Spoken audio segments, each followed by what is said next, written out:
Hi friends,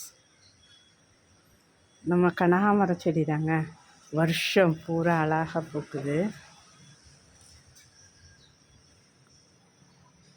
அதோட விதை விழுந்து நிறைய செடிகளும் முளைச்சிருக்குது.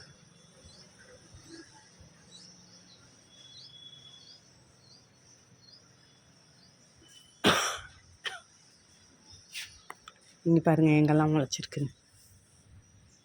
இங்கே முளைச்சிருக்கா, எங்கே பாருங்கள்.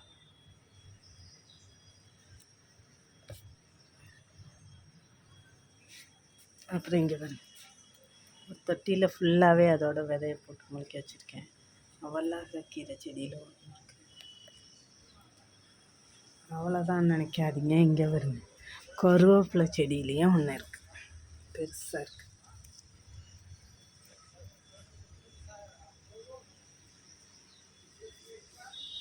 ஓகே ஃப்ரெண்ட்ஸ், நீங்களும் உங்களுக்கு பிடிச்சிருந்தா கனகாமர செடி வளருங்க. நிறைய செடி வைக்கிடலாம் ஒரு வருஷத்தில். ஓகே ஃப்ரெண்ட்ஸ், தேங்க்ஸ் ஃபார் வாட்சிங்.